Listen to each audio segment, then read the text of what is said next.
starting to get colder outside and it's very dry, so I like to use like moisturizing primer underneath my foundation. I squeeze it on top of my cheeks and just spread it around. I don't know if it moisturizes or if it's supposed to moisturize, but I feel like it does. And I just like to put this like the areas where I have pores and like where I get oily the most, so like my T-zone. They recently just started selling the Angel Veil primer, and so far it's nice. For foundation, I've been using a bunch of new foundations, but I've been really liking this BAREMINERALS one, and I like to mix this NYX foundation with it because this BAREMINERALS one is too light for me, and this one is darker and more yellow based, which I want because it just matches my undertone better. Not even really a whole, I don't pump it down all the way, maybe like about halfway through, and then I take maybe 2 or 3 drops of the NYX foundation.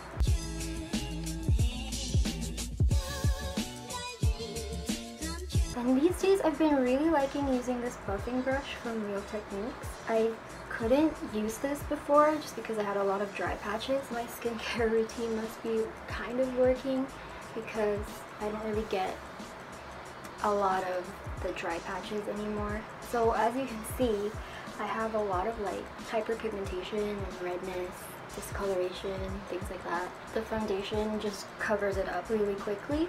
And I don't really even need to use concealer afterwards. Most days I don't really, because I don't really mind if a bit of the hyperpigmentation peeks through. So I have to get up pretty early in the morning, and my eye bags are the worst in the morning, and my face is just really puffy, so like my eyelids are also very puffy. So really the only thing I use concealer for is my eye bags.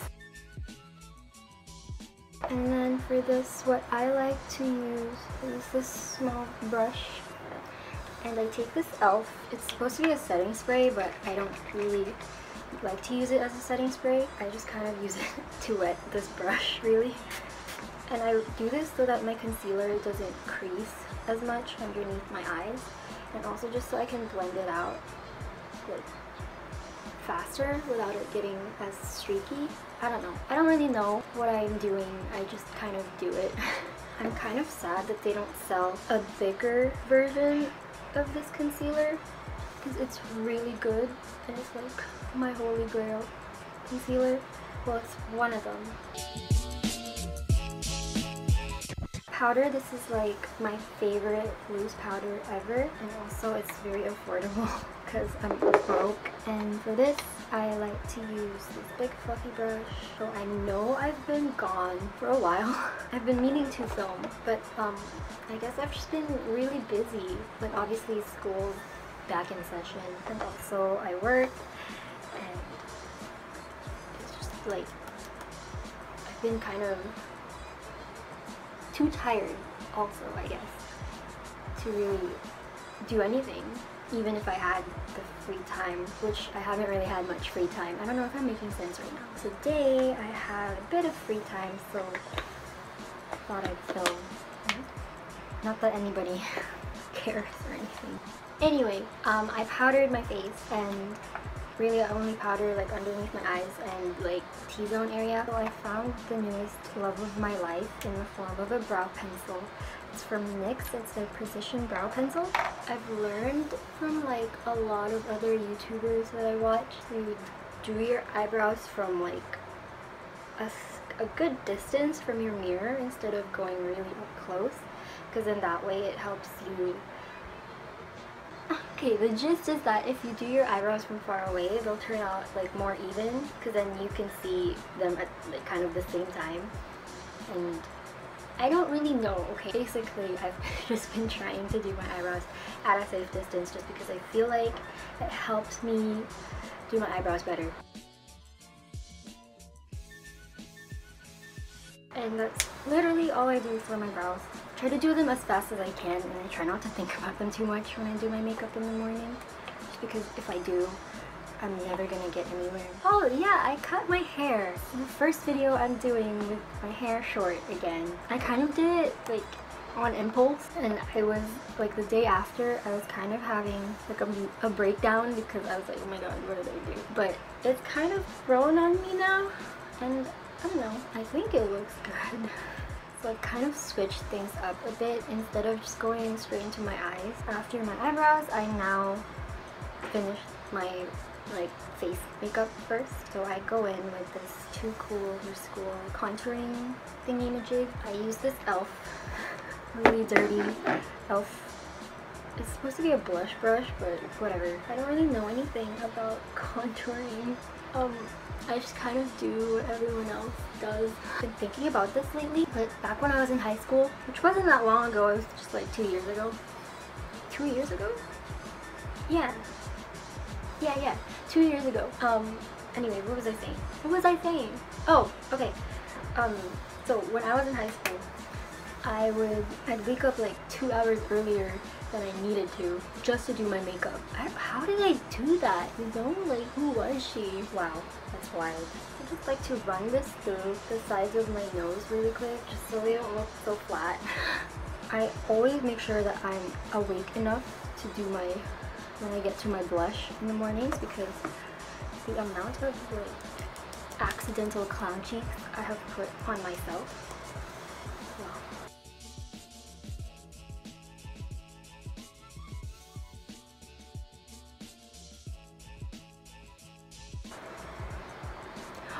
Calm down. Oh my god. And then I like to save highlighter for last, so I'm gonna do that later. Now I'm just gonna move on to my eyes. So for my eyeshadows, I've been using this like custom palette that I made. Basically, I took this ColourPop eyeshadow palette thingy, and I think I got this when they were having their buy 4 single eyeshadows and get a free palette, and so you know it only had like 4 slots. But I learned that you can take out the slots and like you can keep the magnetized pad thingy inside. So basically this is just what it looks like now.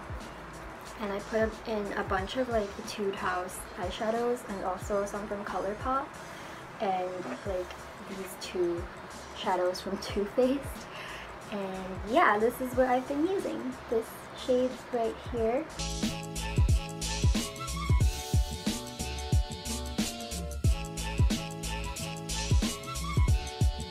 So then after I put that all over my eyelids, I take this Etude House shadow. I think it's called Love is Salty. I just use my fingers, and this just adds like a bit more warmth and also like a bit of shimmer so my eyes don't look so flat.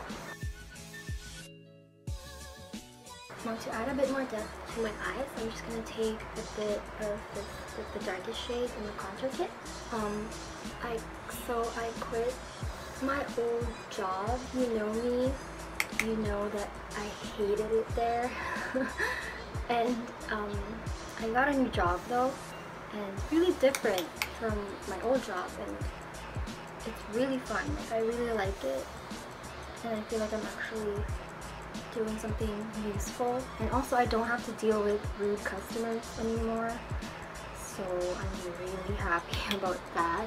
Okay, anyway, after eyeshadow, what do I do? Oh, yes. So after my eyeshadow, I curl my lashes.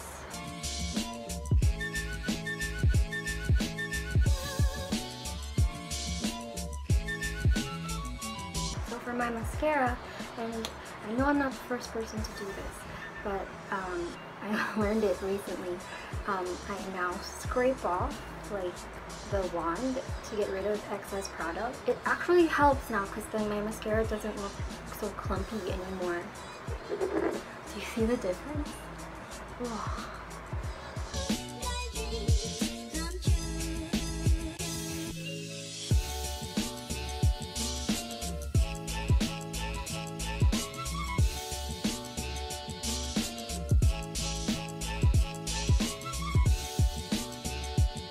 I don't know if you can see, but can you see the difference? This eye just looks like I have fuller and thicker lashes and also my eye shape is just more defined. I think it looks really pretty. This step I only really do if I wake up early enough and I actually have the time. But I like to take this Physicians Formula eyeliner and I like to go just at the edge.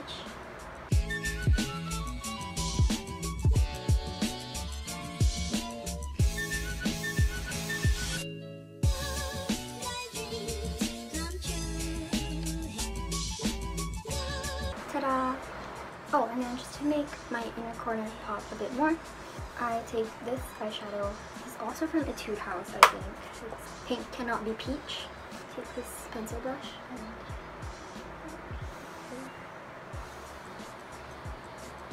just a little bit. And I don't even know if that's going to show up on camera. When I first got this, there wasn't a lot of product coming off. I was really bummed about it. But then I read online that you actually have to scratch off like the top layer, and so I did that. Everything's fine now.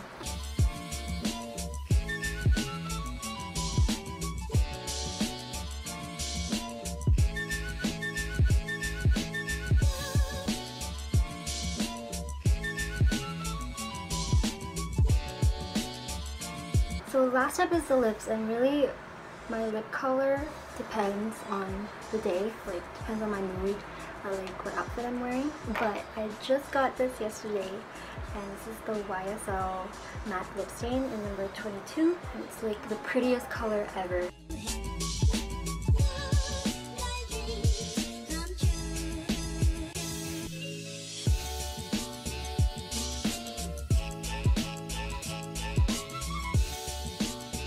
I like to put a bit of lip balm on top of it just to make it a bit more glossy.